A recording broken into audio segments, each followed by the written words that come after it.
बिस्मिल्लाहिर्रहमानिर्रहीम। Dear student, अस्सलाम वालेकुम। उम्मीद करता हूँ कि आप सब लोग खैरियत से होंगे।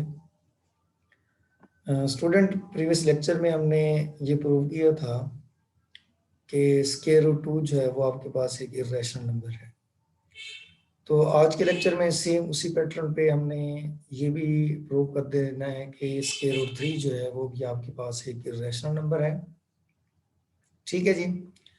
उसी सेम पैटर्न पे square root 3 is an irrational number जी। ठीक है, तो सेम पैटर्न वही यूज करेंगे कि सबसे पहले स्क्वायर रूट 3 को हम रैशनल नंबर लेके चलेंगे, सपोज कंट्रेरी करेंगे। ठीक है, हम इसको मानेंगे कि स्क्वायर रूट 3 जो है वो आपके पास एक रैशनल नंबर है। अगर वो रैशनल नंबर है तो इसका मतलब है वो पी अपॉन क्यू की फॉर्म में लिखा जा सकता है। ठीक है, अगर वो पी अपॉन क्यू की फॉर्म में लिखा जा सकता है तो सेम कल वाले पैटर्न की तरह प्रीवियस लेक्चर में हमने ये इक्वेशन लिखी थी। Suppose that a possible square root 3 is a rational number so that it can be written in the form p upon q. When p comma q belongs to set of integer and q does not is equal to 0. ठीक है जी, ये वही condition है। Suppose further that p और q is in the lowest form. ये जो condition है ये एक इम्पोर्टेंट कंडीशन है कि जब हम इसको सपोज कंट्रेरी लेके चल रहे हैं कि स्क्वायर रूट 3 जो है वो आपके पास एक इरेशनल नंबर है। ठीक है, जब इसको रैशनल नंबर मानेंगे तो हम लिखेंगे ये जो p अपॉन q है वो लोवेस्ट फॉर्म है। लोवेस्ट फॉर्म का मीनिंग ये है, कल भी मैंने आपको प्रीवियस लेक्चर में बताया था कि p upon q is in its lowest form means no common values, right. Nominator और डिनोमिनेटर में कोई ऐसी कॉमन वैल्यूज नहीं है जो आपस में कैंसिल आउट हो सकती है। ठीक है जी। तो सिमिलरली हमने स्क्वायर रूट 3 को जब रैशनल नंबर माना तो स्क्वायर रूट 3 को हम लिख सकते हैं p अपॉन q के इक्वल। ठीक है, तो इस इक्वेशन का स्टूडेंट स्क्वायर ले लेंगे बोथ साइड। डिनोमिनेटर के ऊपर कंडीशन है कि वो 0 के इक्वल नहीं होना चाहिए। इसकी जब हम स्क्वायर लेंगे तो आप देखेंगे स्क्वायर रूट से कैंसिल हो जाएगा, तो p का स्क्वायर अपॉन q का स्क्वायर। अगर मैं p स्क्वायर की वैल्यू निकालूंगा तो q स्क्वायर जो डिवाइड हो रहा है वो दूसरी साइड पे जाके मल्टीप्लाई हो जाएगा, तो इसका हम इक्वेशन नंबर 1 का नाम दे देंगे। ठीक है जी, तो नेक्स्ट देखते हैं जी। सेम वही प्रोसेस है। द राइट हैंड साइड जो इक्वेशन नंबर 1 की आपने देखा has the factor 3। It's left hand side must have the same factor, ये भी सेम फैक्टर रखनी चाहिए। No prime number can be a factor of the square only if it's occur at least twice in the square. ठीक है जी, आपके पास ये कहता है जी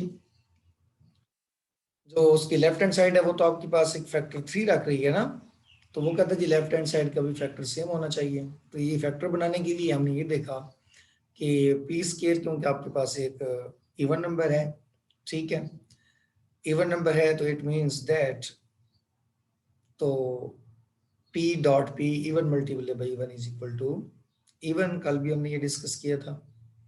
तो स्टूडेंट p स्क्वायर को हम क्या पुट करेंगे जी, अगर इवन है तो p is equal to 2m की जगह 3m हम क्या लिखेंगे, इसकी फॉर्म लिखेंगे because p is an even but 3 is a prime, तो प्राइम की फॉर्म में लिखेंगे।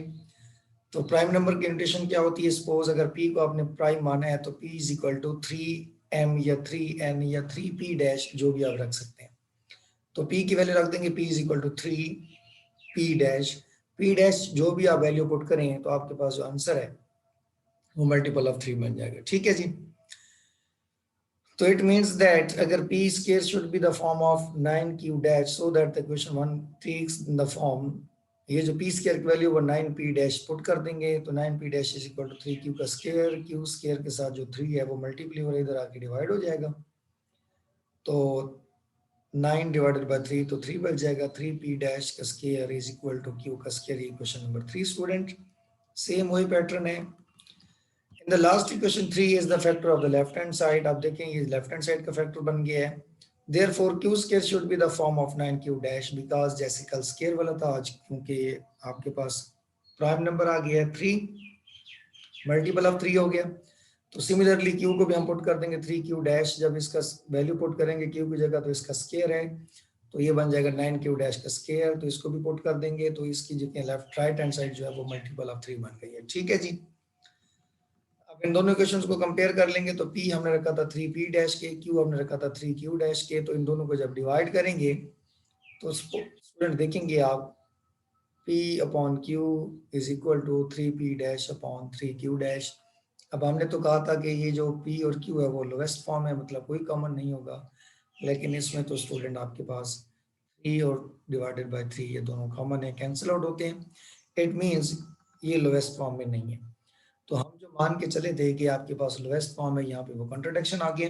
और हमने ये भी माना था कि जो आपके पास स्क्वायर रूट 3 है वो रैशनल नंबर है, लेकिन यहाँ पे रैशनल नंबर नहीं है। ठीक है जी। The contradicts the hypothesis that p upon q is in its lowest form. जो हमने कहा था लोएस्ट फॉर्म है, लेकिन यहाँ पे लोएस्ट फॉर्म नहीं है, यहाँ पे कॉमन आ रहा है, वहां पे कॉमन नहीं था, तो ये कंट्राडिक्शन है। तो जो हमने रैशनल नंबर मान के चले तो वो कंट्राडिक्ट हो गया, तो इसका मतलब है hence roots 3 is irrational number. तो सिमिलरली स्टूडेंट आप स्क्वायर रूट 2 को भी प्रूव किया कि ये एक इर्रेशनल नंबर है। अब हमने स्क्वायर रूट 3 को भी प्रूव किया, ये भी आपके पास एक इर्रेशनल नंबर है। तो इसी पैटर्न को आगे कंटिन्यूस करते हुए आप ये इजीली फाइंड आउट कर सकते हैं कि square root 5, square root 7, right, square root 10 up to so on square root n where n is any prime number. ठीक है जी। तो इट मीन्स आप स्क्वायर रूट 11 को भी प्रूव कर सकते हैं, स्क्वायर रूट 13 को भी कर सकते हैं, इसी तरह स्क्वायर रूट आप 17 को, n आपके पास कोई भी प्राइम नंबर हो तो आप उसको इरेशनल नंबर प्रूव कर सकते हैं। ठीक है, इसी पैटर्न से। तो होपफुली आपको ये समझ आ जाओगा कि हमने जो प्रूव किया कि स्क्वायर रूट 3 जो है आपके पास वो क्या है, एक इरेशनल नंबर है, ये हमने मैथमेटिकली प्रूव किया। ठीक है जी। बाकी ये जो स्क्वायर रूट 5 है और स्क्वायर रूट 7 है और square root up to so on n तक है, n कोई भी प्राइम ले लें, ये आप लोगों का होमवर्क है, ये आप लोगों ने खुद करना है। अगर आप लोगों को इसमें से कुछ पूछना होगा तो आप पूछ सकते हैं। ठीक है जी, आज तक के लिए इतना ही। अल्लाह हाफिज।